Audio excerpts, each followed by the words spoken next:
శుక్లాం వరదరం విష్ణుం శశివర్ణం చతుర్భుజం ప్రసన్నవదనం ధ్యాయేత్ సర్వవిఘ్నోపశాంతయే. గురుభ్యో నమః. శ్రీమాత్రే నమః. ఈ కార్తీక మాసంలో మనం పారాయణం చేస్తున్నటువంటి కార్తీక పురాణం 16వ అధ్యాయాన్ని గురించి ఇప్పుడు విందాం. ఈ 16వ అధ్యాయములో దీపస్తంభ మహత్యమును గురించి వశిష్ఠ మహామునుల వారు జనక మహారాజుతో ఈ విధంగా చెబుతూ ఉన్నారు. ఓ జనక మహారాజా, కార్తీక మాసము దామోదరునికి ఎంతో ఇష్టమైన మాసము.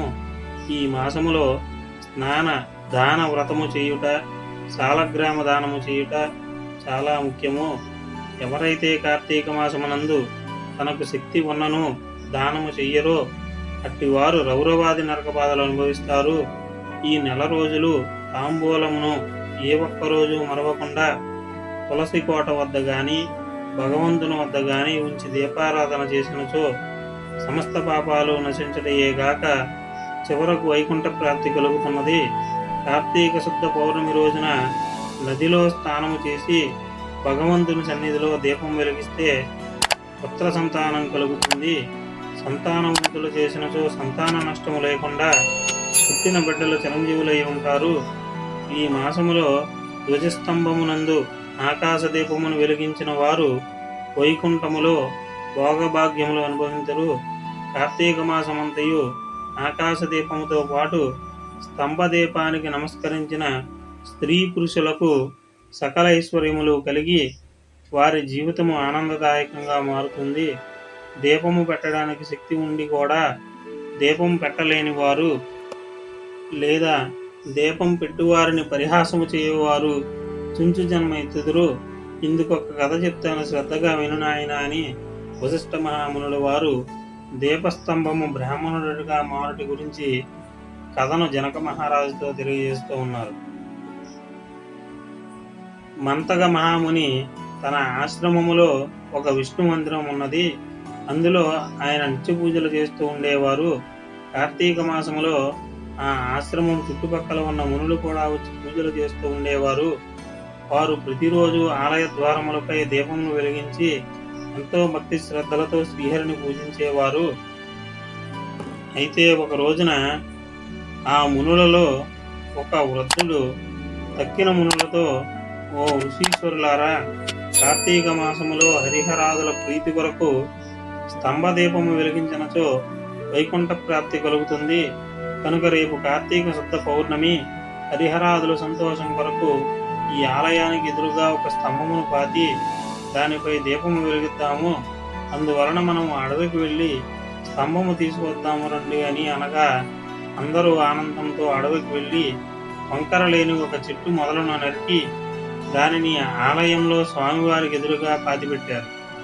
దానిపై శాలిధ్యానము ఉంచి ఆవునేతితో నింపిన పాత్రను దానిపై పెట్టి అందులో ఒత్తివేసి దీపం వెలిగించారు. తరువాత వారందరూ కూర్చుని పురాణ పఠనం చేయుచుండగా పెళపెళమని శబ్దం వినిపించి చూడగా వారు పాతిన స్తంభము ముక్కలై పడి దీపం ఆరిపోయినది.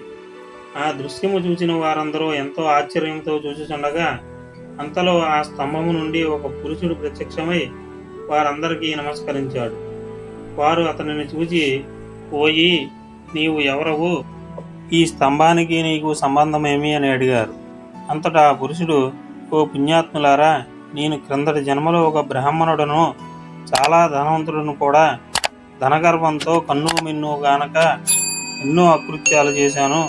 చదువు సంధ్య లేక తప్పుదోవ పట్టాను. పెద్దలు విద్వాంసులు నా వద్దకు వచ్చినప్పుడు వారిని కించపరిచేవాడిని. స్నానదానాదులు మాని శ్రీహరిని పూజింపగా నేను నా పరివారముతో కూర్చుండి ఉన్న సమయమున ఏ బ్రాహ్మణుడైనా వచ్చి నన్ను ఆశ్రయించినప్పుడు అతనిచే నా కాళ్ళు కడిగించి ఆ నీళ్లు నెత్తి మీద వేసుకోమని చెప్పి నానా దుర్భాషలాడి పంపేవాడిని. నేను ఉన్నతాసనముపై కూర్చుండి అతిథులను నేలపై కూర్చుండమని చెప్పేవాడిని. స్త్రీలను పసిపిల్లను హీనముగా చూసేవాడిని. దాన ధర్మములు చెయ్యక అందరినీ పీడించి దుర్మార్గుడనై పాపినై చివరి దశలో చనిపోయి ఘోర నరకాలు అనుభవించాను. నక్క, కుక్క, తొండ, కాకినై 5,000 జన్మలు, తొండనై 5,000 జన్మలు, పేడ పురుగునై తరువాత వృక్ష జన్మం ఎత్తాను. ఇన్నాళ్లకు మీ దయ వలన చెట్టు స్తంభముగా ఉన్న నేను మరలా మానవ రూపము ధరించి జన్మాంతర జ్ఞానిని అయ్యాను అని తెలియజేశాడు. ఆ మాటలు విన్న మునులందరూ కూడా ఎంతో ఆశ్చర్యముతో, ఆహా, కార్తీక మాసంలో కార్తీక శుద్ధ పౌర్ణమి మహిమ ఎంత గొప్పది! కజ్జలు, రాళ్ళు, స్తంభములు కూడా మన కళ్ళ ముందే ముక్తి పొందుతున్నాయి. వీటన్నింటికన్నా కార్తీక శుద్ధ పౌర్ణమి రోజున దీపస్తంభము చూచిన వారికి వైకుంఠ ప్రాప్తి తప్పక లభిస్తుంది. అందువలనే ఈ స్తంభమునకు ముక్తి కలిగినది అని మునులు అనుకుని, తరువాత ఆ పురుషుడు, ముని పొంగవులారా, నాకు ముక్తి కలిగే మార్గం ఏదైనా ఉన్నదా?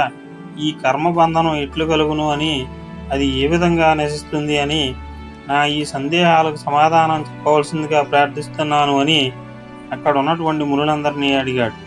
అక్కడ ఉన్న మునీశ్వరులలో ఒక అంగీరస మునితో, స్వామి, మీరే అతని సందేహాలు తీర్చగల సమర్థులు అని కోరారనమాట అండి అక్కడ ఉన్న మునులందరూ కూడా. ఈ విషయాన్ని వశిష్ఠ మహామునులు వారు జనక మహారాజుతో తెలియజేశారు. స్కాంద పురాణాంతర్గత వశిష్ఠ ప్రోక్త కార్తీక మహత్యమందలి షోడశాధ్యాయము 16వ రోజు పారాయణ పూర్తి అయినది. స్వస్తి.